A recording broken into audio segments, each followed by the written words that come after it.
begun. Jingle bell rock. Jingle bells chime in jingle bell time. Hoy en Milena, tu amiga, tenemos un tema que todos tenemos que aplicar, creando una cultura de paz. Vamos contigo, Milena Mayorga. Hola, hola, bienvenidos a Milena, tu amiga. Qué bueno que vamos a estar abordando este tema porque es necesario que exista paz en El Salvador. Y bueno, según la ONU, consiste en una serie de valores, actitudes y comportamientos que rechazan la violencia y previenen los conflictos, tratando de atacar sus causas para solucionar los problemas mediante el diálogo y la negociación entre las personas, las naciones, teniendo en cuenta un punto muy importante que son los derechos humanos, pero asimismo respetándolos y teniéndolos en cuenta en esos tratados. Y bien, la gente habla acerca de que es necesario que haya paz en este país. A nuestro Facebook nos encuentras como Milena, tu amiga, programa de televisión. Bueno, y si participas siempre, pues puedes estar pendiente de los vales de pastel y otras sorpresas que siempre tenemos acá en Milena, tu amiga. La pregunta de este día: ¿qué elementos debemos practicar para crear una cultura de paz? Veamos nuestros comentarios en el Facebook. Clau dice: los elementos son fomentar desde la familia los valores de la tolerancia hacia los demás, el diálogo y el respeto. Las instituciones formativas tienen la responsabilidad de fomentar estos valores, pero en la familia es el núcleo fundamental. Elvin: debemos fomentar a nuestros hijos valores como el respeto, humildad, dignidad, tolerancia, igualdad de género, servir como ejemplo y sobre todo enseñarles principios cristianos, el temor a nuestro Dios. Linora: debemos cultivar respeto, tolerancia, convivencia, servir como ejemplo para que sepamos guiar a nuestros hijos, no olvidando el temor a Dios. Ceci: hay que fomentar en nuestros hijos buenos valores para que practiquen la buena enseñanza y empieza desde el hogar. Bueno, ahí están los comentarios del día de hoy. Quiero mandarle un saludo muy especial hasta Cojutepeque a la familia Guzmán, que me dicen por ahí que todas las noches nos ve. Así que para nosotros eso es un privilegio. Y aquí va el besito, quiero ver cuando me vean la cámara, para la familia Guzmán. Bien, tengo a mis panelistas ya listos. Está conmigo el pastor y abogado Jaime Ramírez, bienvenido. Y también el director de la Escuela de Sociología de la UES, Rafael Paz Narváez. Bienvenido. Ay, bueno, cuando hablamos de paz, aquí en este país no hay paz. No vivimos en paz. Los niños no viven en paz, no salen a jugar en paz. Entonces realmente es crítico analizar cómo podemos hacer una cultura de paz. Bueno, tengan todos muy buenas noches. Gracias, Milena. Estamos en el mejor programa de El Salvador. Gracias. Gracias a ustedes, mis panelistas. Un saludo para don Rafael. Mucho gusto. Creo yo que el tema de la cultura de paz es un tema bastante complejo, dado que se tiene que hacer un abordaje integral para poder llegar a esa cultura de paz tan anhelada que necesitamos.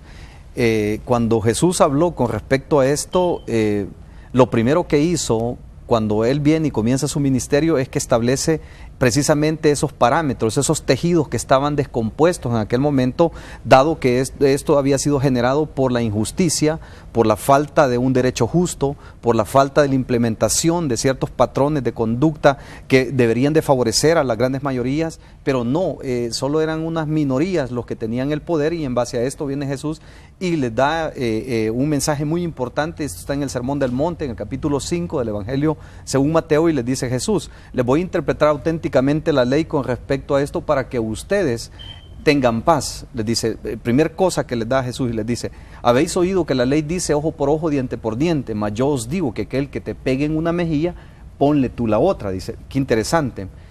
Primer punto: habéis oído que la ley dice aborreceréis a tu enemigo y amaréis a tu enemigo, mas yo os digo, amaréis a vuestros enemigos. Entonces, cuando partimos de ahí, lo que está tratando de explicar Jesús es que en este mundo vamos a tener diferencias, vamos a tener situaciones complicadas, vamos a pasar por desavenencias, incluso vamos a tener diferencias como seres humanos, pero que esas diferencias las podamos superar en un ambiente de hermandad, y les regala un nuevo mandamiento, aparte de los 10 que habían sido establecidos en el Antiguo Testamento, y les dice: aquí os doy un mandamiento nuevo, que se amen unos a otros. Este es la base o el inicio para poder llegar a una cultura de paz. Aquí va invicto el respeto, la tolerancia y las diferencias, y el perdón. Sobre todo, ante todo, el perdón es mucho más grande y mucho más inmenso que la venganza en sí. Entonces le está tratando de explicar que si ustedes tienen tolerancia y tienen respeto, entonces va a haber una cultura de paz.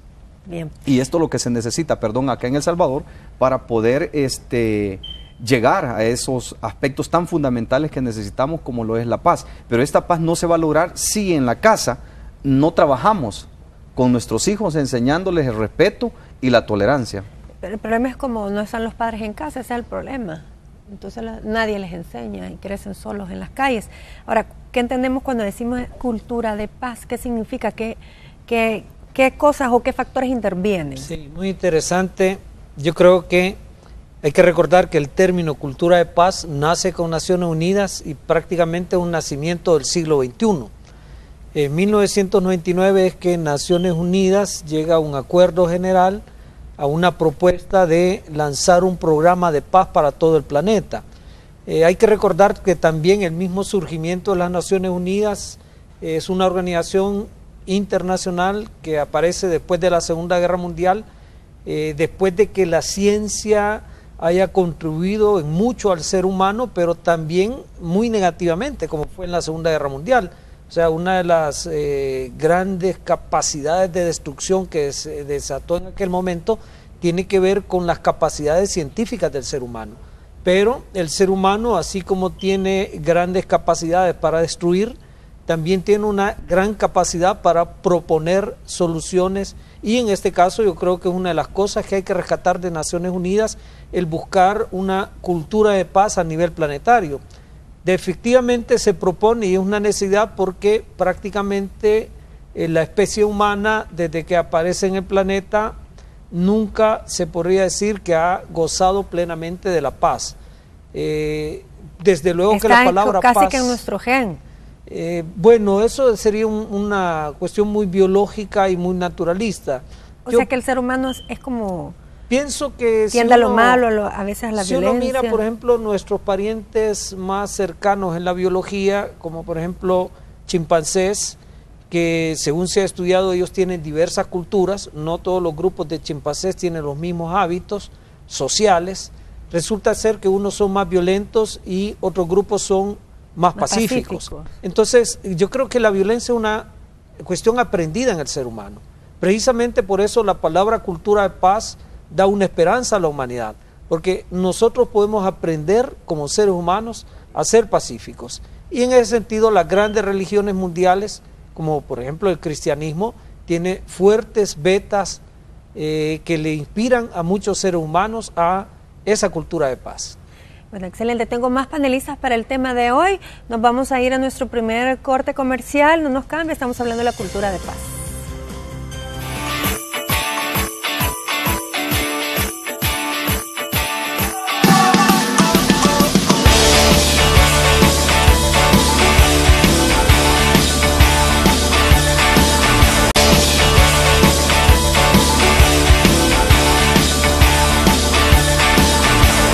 Bueno, y hoy en Milenio tu Amiga estamos hablando de creando una cultura de paz, y cuando hablamos de la cultura de paz es un conjunto de valores, actitudes y comportamientos que reflejan el respeto primeramente a la vida, al ser humano y a su dignidad, y que ponen en primer plano los derechos humanos, el rechazo a la violencia en todas sus formas y la promoción y la práctica de la no violencia por medio de la educación, el diálogo y la cooperación.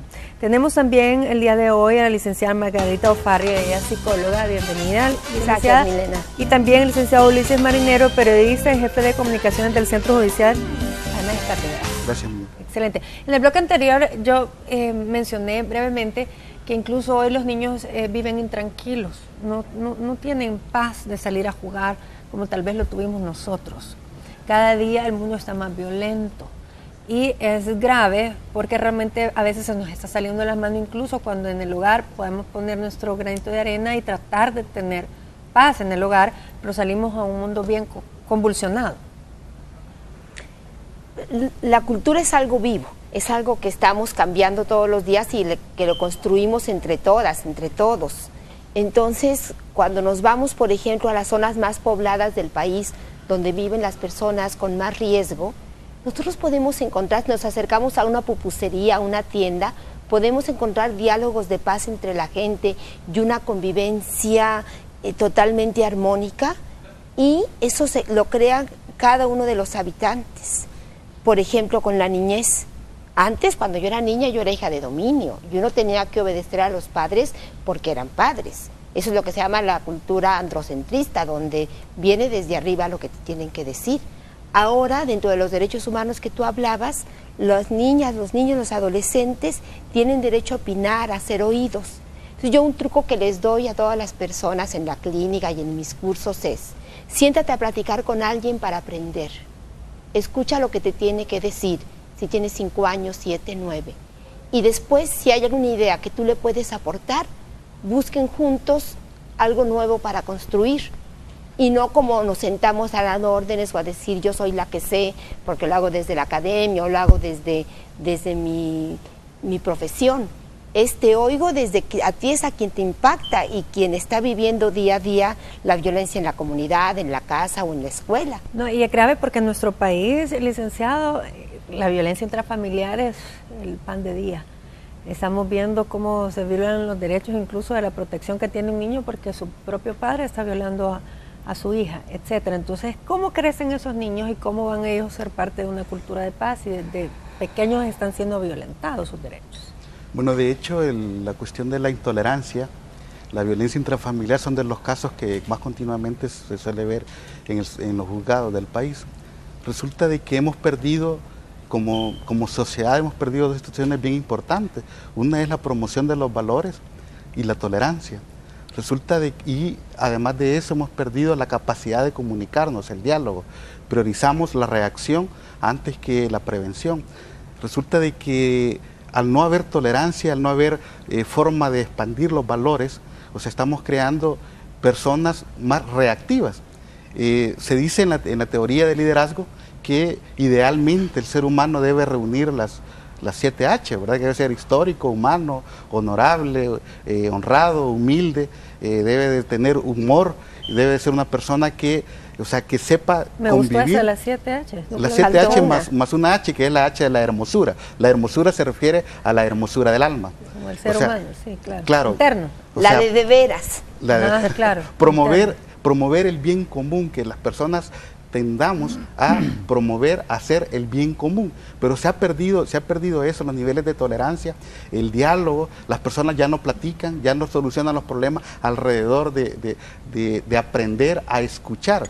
Alguien dijo por ahí que quien no sabe escuchar no tiene derecho a hablar. Entonces, cuando nosotros perdemos la capacidad de escuchar a las personas, de saber cuáles son sus problemas, porque creemos que nosotros tenemos la razón, desde ahí estamos fomentando la pérdida del valor de la comunicación. O sea, y de la opinión del otro, que claro, es muy válida. Porque aunque no haya estudiado esta persona, aunque sean nuestros hijos, aunque sea el oponente, digámoslo así, también tiene su razón, y a lo mejor más que cualquiera de nosotros. Entonces, rescatar ese valor, el diálogo, rescatar el diálogo sería una forma de comenzar a promover los valores que hemos perdido en la sociedad y que nos está llevando, prácticamente a vivir una sociedad intolerable. Pues a diario se conocen casos de personas que matan por un parqueo, de personas que discuten por un celular, por lo más mínimo. Claro. Bueno, y tenemos grandes pensadores y también personalidades en el mundo espiritual que nos han dado bastantes mensajes acerca de la paz. Esto, como decíamos, el ser humano ha atravesado diferentes facetas de la historia de la humanidad, la falta de intolerancia. Y ¿cómo se puede promover la tolerancia? Porque a veces es como una falta de aceptar y validar que los demás también tienen opinión. Como en el caso de la tolerancia, tal como lo expresaba Ulises, es la parte axiológica, que es la parte que se ha perdido acá en El Salvador. Pero claro, esto tiene que ver con ciertos factores que nos han llevado a la falta de paz. ¿Y qué es la paz? Es ausencia de respeto, ausencia de tolerancia, ausencia de amor, ausencia de comprensión, incluso ausencia de ponerme en los zapatos del otro. Si yo no soy capaz de ponerme en el zapato del otro, entonces es difícil que yo pueda comprender mi entorno porque yo estoy viviendo en un contexto extremadamente individual. Y si vivo en un contexto extremadamente individual, significa que no me importa lo que pasa en el exterior. Mientras no me pase a mí, no importa. Entonces, pero claro, O no importa los medios para lograr. Exactamente, pero la todo meta. este aspecto de la violencia, claro, tiene su asidero, tiene lo que lo llevó ahí, por qué somos violentos, por qué en el país hay tantas muertes, por qué vemos que los niños pequeñitos de 7 a 10 años tienen un comportamiento no adecuado. Entonces todo esto tiene una respuesta. Y no solamente tiene que ver con el aspecto meramente de la violencia en sí, física o psicológica, sino que puede haber también violencia estructural, que también es violencia. Por ejemplo, cuando el gobierno le niega a un paciente los medicamentos o un tratamiento, también es violencia. Y esto te lleva a una injusticia y te lleva a ausencia de un derecho justo incluso para las minorías. Entonces, todo esto lleva o genera violencia. Entonces, ¿cómo generamos entonces la tolerancia o cómo generamos el respeto? Primeramente, tratando de darle al ser humano o cumpliéndole al ser humano las necesidades mínimas básicas para su sobrevivencia, y que en este mundo, aunque es complejo, pues podamos ser un poco más comprensivos, más respetuosos, y desde las escuelas y desde las familias fomentar este tipo de valores, como lo es el respeto, como lo es la tolerancia, como lo es el amor al prójimo, sobre todo, es sumamente fundamental. Pero si no lo enseñamos, es difícil que le demandemos a esta generación o a la generación venidera algo que no tiene. Es como que si alguien quiere dar amor, si nunca le dieron amor de pequeño, No, claro, un no va a corazón poder dar. endurecido. Exactamente, no va a poder dar amor. Entonces, en Muy- este contexto creo que es fundamental retomar las enseñanzas del Señor Jesucristo, que dijo: ama a tu prójimo y ama también a tu enemigo, no solamente a tu amigo, ama también a tu enemigo. Y esto es bien importante, y lo explico por qué. Porque cuando yo aprendo a amar aún con las diferencias, entonces entiendo que el mundo es complejo, pero también antecede mi amor para los demás. Pero ¿cómo, insisto, cómo puedo dar amor si no he sido capacitado para dar amor?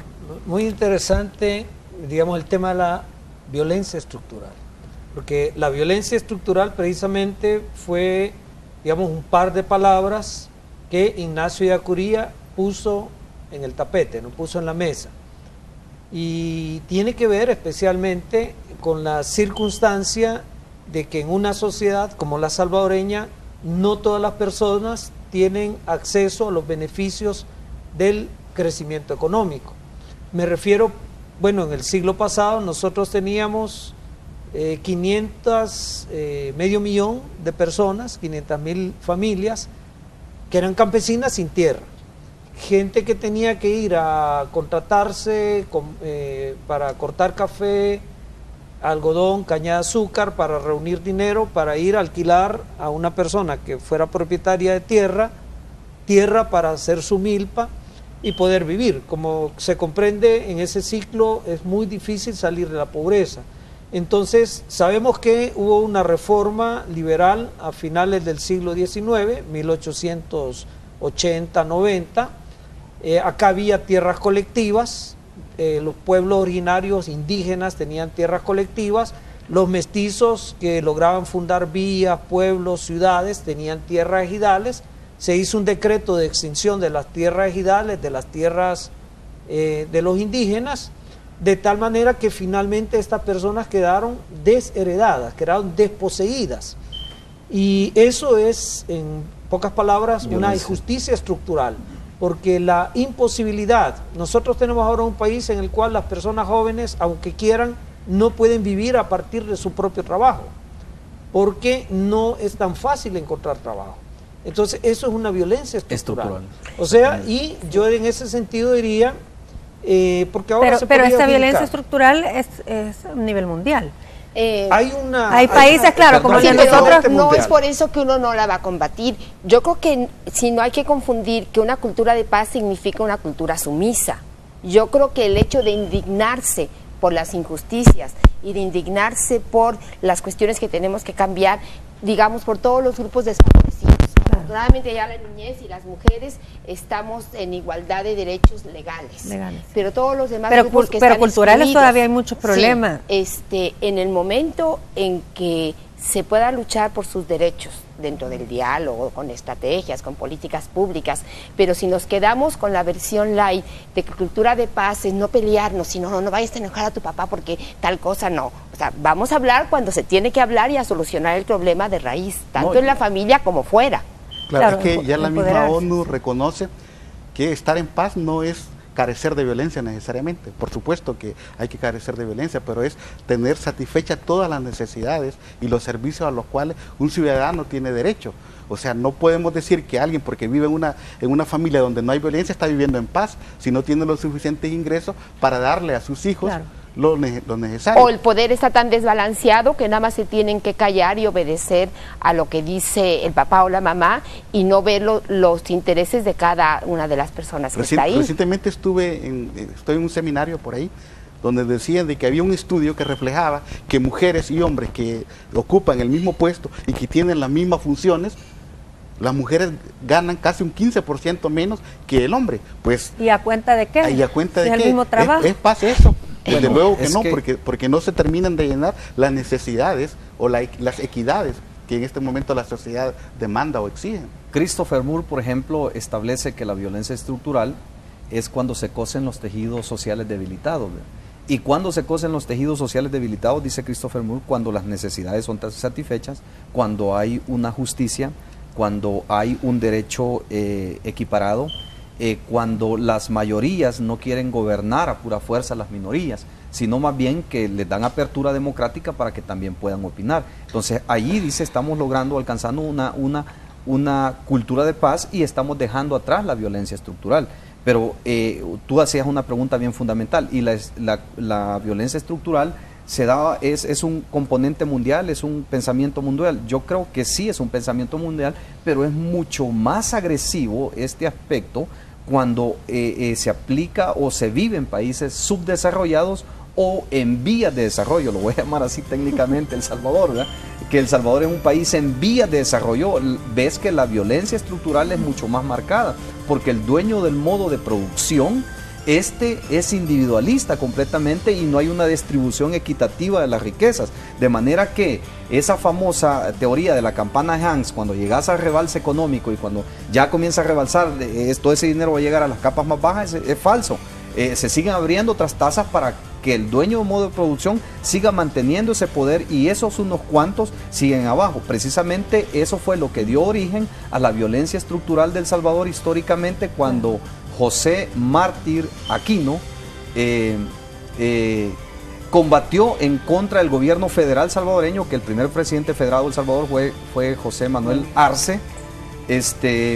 Lo combatió directamente por dos razones fundamentales. Uno, porque nosotros nos desligamos de España, pero quienes ocuparon el poder ya no eran los españoles, sino los criollos acá, que nos han hecho ver que han sido hombres que verdaderamente favorecieron a El Salvador, no, favorecieron sus intereses, no El Salvador. Entonces viene y le pone un impuesto y capta lo que es la tierra comunal, se la quita a los campesinos, y cuando se la quita se levanta Feliciano Ama y Anastasio Aquino se levanta precisamente contra estas dos injusticias que fue violencia estructural, y es eso precisamente en el siglo XXI que hoy tenemos campesinos, pero no tenemos tierras. Ese es el gran problema que tenemos. Bien, nos vamos a un corte, estamos hablando de cómo crear una cultura de paz.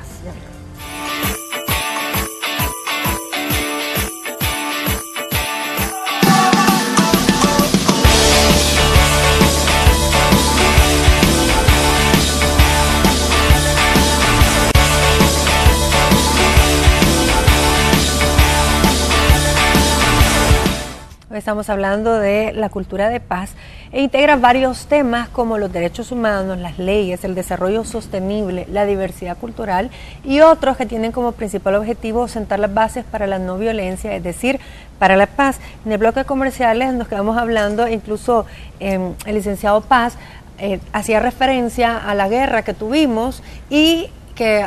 Bueno, parte de los acuerdos de paz pues realmente fue bajar las armas, pero decía usted que el problema es que todo quedó como en papel, pero no se sentaron las bases para un desarrollo sostenible. Sí, efectivamente, nosotros vemos, por ejemplo, que el nivel de muertes que teníamos en el tiempo de la guerra prácticamente se ha reeditado, ahora por otras causas. Claro. por causa básicamente de una De la economía delincuencia. criminal que está estructurada en América Latina, básicamente de Colombia a México y también Estados Unidos. Ahí tenemos una economía criminal muy pujante, y esa economía criminal, lamentablemente, el tráfico de armas, la trata de personas, el tráfico de drogas, el lavado de dinero asociado a toda esta economía criminal, lamentablemente está perjudicando de gran manera a nuestros países, y es uno de los vectores que nos hace muy difícil impulsar la cultura de paz. En muchas de nuestras comunidades las personas jóvenes se ven gravitadas, muchas veces casi obligadas a tener que entrar en contacto con estos sectores de la economía criminal, que de por sí son violentos, ¿no? Porque entre ellos mismos se disputan cuotas de un mal llamado mercado y territorio, y que pues además está en conflicto con las autoridades, ¿no? No digo yo que muchas veces estas autoridades han procedido de la mejor manera posible en el trato con los jóvenes, pero realmente la cuestión en este momento está trascendiendo, ¿no? Claro. Ahora, yo tenía un comentario que en el hecho, cuando analizamos Centroamérica, por ejemplo, yo veo una cultura de paz en Costa Rica, incluso en Nicaragua. Ahí se respira paz, uno puede salir a caminar sin el temor de que te van a asaltar, que te va a suceder algo. O sea, actos delictivos en todas partes del mundo, incluso en las grandes capitales del mundo, Claro, pero en Centroamérica, que es lo más parecido a El Salvador. Hay una teoría sobre economía que dice que el Producto Interno Bruto, el éxito del Producto Interno Bruto no debe medirse por lo que ingresa, sino cómo se distribuye lo que ingresa, cómo beneficia esto a la población. Y obviamente Costa Rica, que es el país, podemos decir abiertamente que tiene mayores niveles de desarrollo que El Salvador, ha sabido hacer una mejor distribución, ha sabido ser equitativo la distribución, o sea, con sus personas. Ya, o sea, da gusto, por ejemplo, andar caminando por San José y ver que nadie vota a nadie, que si alguien vota una basura, el otro le recrimina esto, que por qué lo hizo. Entonces, Costa Rica, aparte que tiene los mayores niveles de educación en El Salvador, o sea, el Estado ha sabido distribuir de mejor forma los ingresos, y eso es lo que no... Para que no haya un ejército. Para que no haya un ejército. La violencia hacia la mujer es muchísimo menor en Costa Rica, Claro. Están muchísimo más adelantados en las leyes, la desigualdad de la equidad de género en salarios, en niñez, les falta mucho, pero estamos años luz nosotros Claro. Y todavía. podemos ver en los países del Triángulo del Norte, Honduras, El Salvador y Guatemala, donde la equidad, la distribución, o sea, se ve claramente la división de clases, pues, o sea, donde son los países más violentos del área. Y así podríamos hablar de Sudamérica y de otros países en otras latitudes. Entonces, cuando se rompa eso, cuando se aprenda a distribuir de mejor forma el producto, el ingreso de un Estado, creo que va a contribuir mucho a generar una cultura de paz. También que en El Salvador estamos superpoblados. Por ejemplo, a diferencia de Nicaragua, tiene más territorio, tal vez algunas oportunidades también más de desarrollarse porque es más grande el territorio, pero en El Salvador somos más chiquitos y estamos con más habitantes, entonces también es una gran desventaja. Es decir, por eso hay tanta carencia de empleo y lugares también, incluso para esparcirse, a donde vivir, etcétera. Entonces también para mí eso es una desventaja también. Sí, es una desventaja, pero siempre va conectado con el tema de la educación, con el tema de los valores.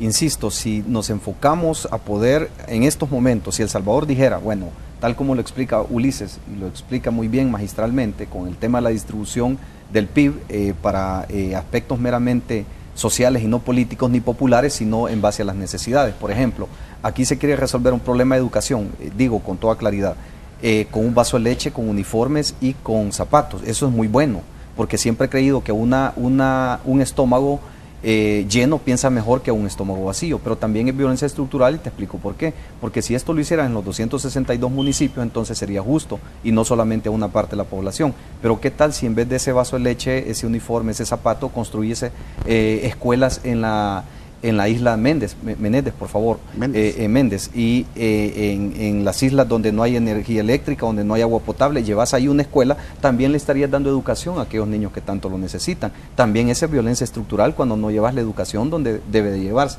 Ahora, tenemos que enfocarnos en el tema de valores. La calidad de educación, porque las escuelas exactamente, en las zonas rurales dan, por eso dan digo ganas de llorar cuando se ven las estructuras. Lo que Ulises está explicando está bien. ¿Qué tal si nosotros emulamos un poco lo que hizo Costa Rica? Le asigna un 6 a un 8% del Producto Interno Bruto a educación. y aquí no llegamos ni al 3% del Producto Interno Bruto en educación, solo por decirte algo. El cobro de renta que hacen las pandillas en El Salvador representa el 1.5 del Producto Interno Bruto. Te puedes imaginar, o sea que ellos tienen asignado casi la mitad del presupuesto del Ministerio de Educación, que es dinero del pueblo, que debería estar para el pueblo, para la gente más necesitada, para la gente... Para ese tipo de obras, claro, exactamente. para la construcción de Ahora, escuelas. cuando ves que, por ejemplo, la Asamblea Legislativa tiene un presupuesto superfluo y educación tiene un presupuesto bien pequeño, o que la Corte Suprema de Justicia tiene un gran presupuesto, o que el órgano ejecutivo tiene un presupuesto superfluo y una partida secreta que no explican cómo gastan el dinero, también eso se vuelve preocupante y eso es una violencia estructural, porque si el día que este país diga vamos a apostarle a los jóvenes, vamos a apostarle a los valores, y diga un presidente de El Salvador, independientemente del partido que sea, diga renuncio públicamente a la partida secreta, entonces este dinero lo vamos a trasladar a educación, entonces creo que la gran mayoría le va a aplaudir y le va a decir así es, presidente, porque usted está dando el ejemplo que estos niños van a ser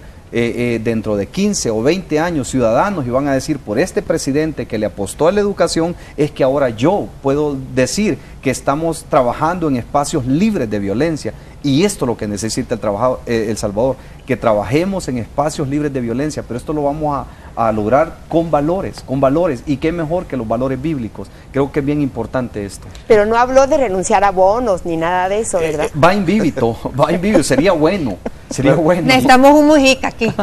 Yo quiero agregar sí, algo. necesitamos, Un Mujica. exactamente. Quiero Que no, sacar algo a lo que no que anden dice grandes Jaime. carros, anden en su escarabajo. El día que los gobernantes comiencen a hacer las cosas sin criterios políticos partidarios. Ah, sí. Recuerdo hace país era hace otro. unos 10 años quizás, cuando se comenzaron a repartir computadoras, hubo un presidente que llegó a un cantón de allá por la Reina, Chalatenango, a entregar computadoras.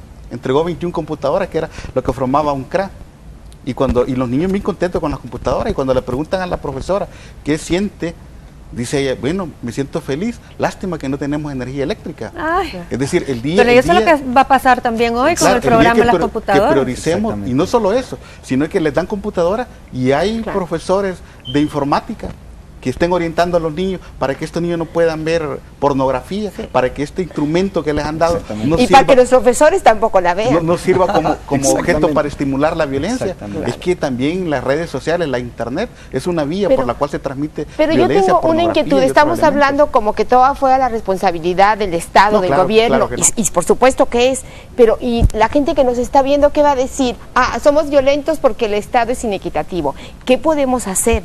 Yo sí creo que se ha avanzado en leyes de transparencia, de acceso a la información, de organizarnos, de pedir cuentas, de esas cosas, sí se pueden hacer. Ahora ya se puede reclamar y se le puede decir a una directora en una escuela, a ver, a usted el ministerio le dio tanto, ¿dónde está? Ya se puede tener acceso a través de internet a cómo se gastan los presupuestos. Esas cosas no existían antes. Teóricamente se puede. Pero eso hay que empezar a hacerlo. Primero vienen las políticas, se escriben porque son una necesidad, y después se tienen que empezar a usar uno como ciudadanía.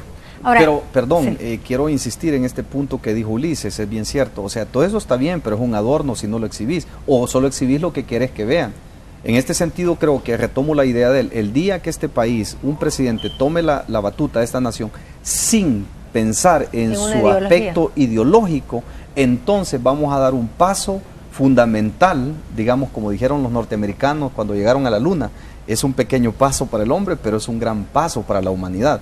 Entonces creo que va a ser así en El Salvador cuando nos encontremos a un Pepe Mujica. Ahora, y para esto, ¿qué se necesita entonces? Bueno, muy difícil que alguna Que persona suceda, dice. se despegue de la ideología. O sea, ahí yo creo que ningún gobernante a nivel mundial en este siglo, por lo menos creo yo, que va a ser capaz de ello. Pero hay cosas que yo creo que todo ciudadano tiene derecho a criticar el Estado. Por ejemplo, en el caso acá de El Salvador, especialmente las estructuras de fiscalía y las estructuras de juicio del problema, por ejemplo, criminal.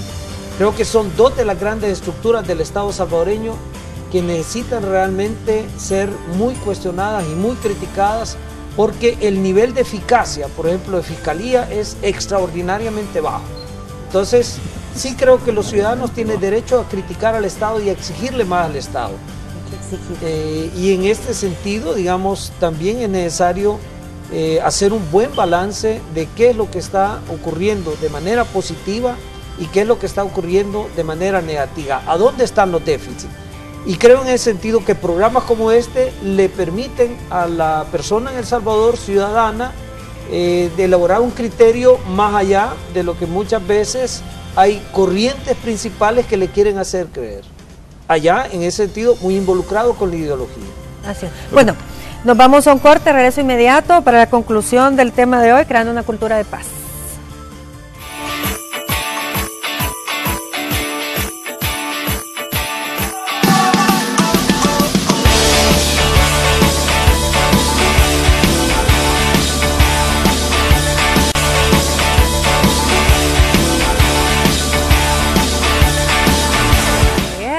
Los twitters nos encuentras como Milena tu amiga 12. Dice una frase: si en las escuelas se leyera la Biblia y no en las cárceles, otra sería nuestra realidad.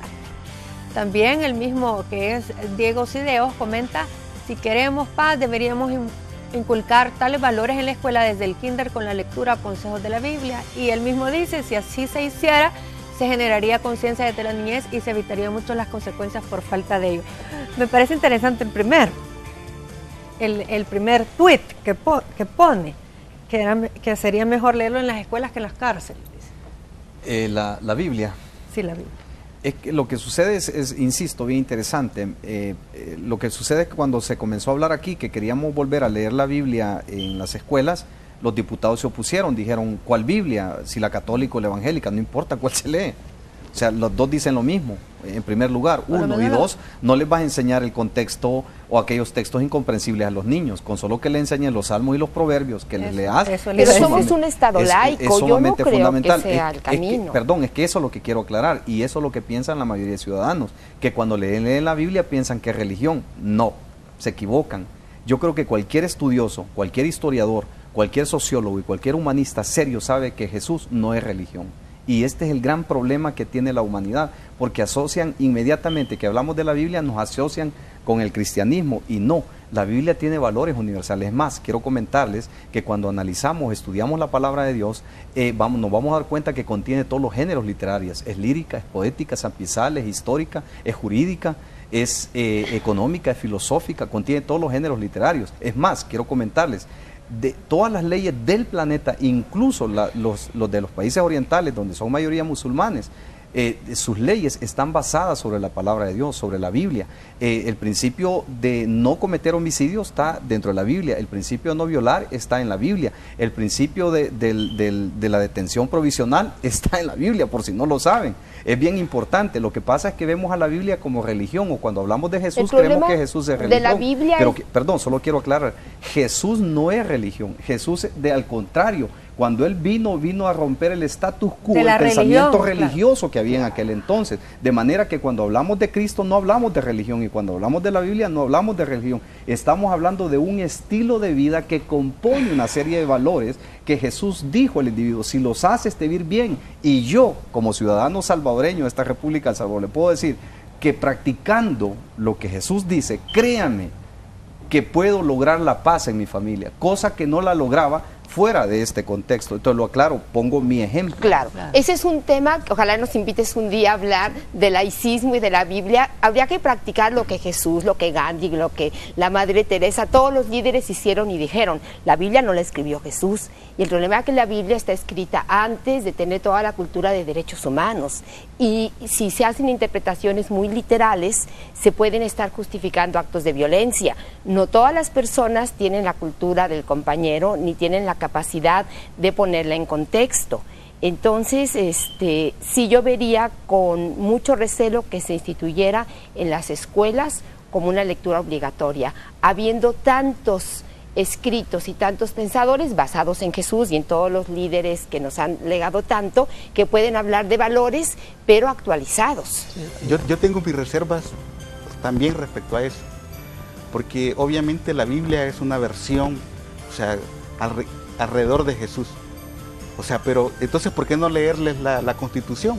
Si la Constitución de El Salvador, ahí está toda la normativa orgánica, sistemática y dogmática, si queremos, de lo que es la sociedad. Todos los hombres somos iguales, las leyes se aplican todos.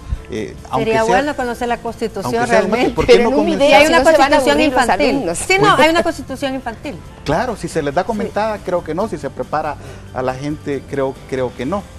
Hay un autor, Carl Blanchett, que él plantea de que los seres humanos, para vivir en paz, debemos de ser seres humanos vocales. A, E, O.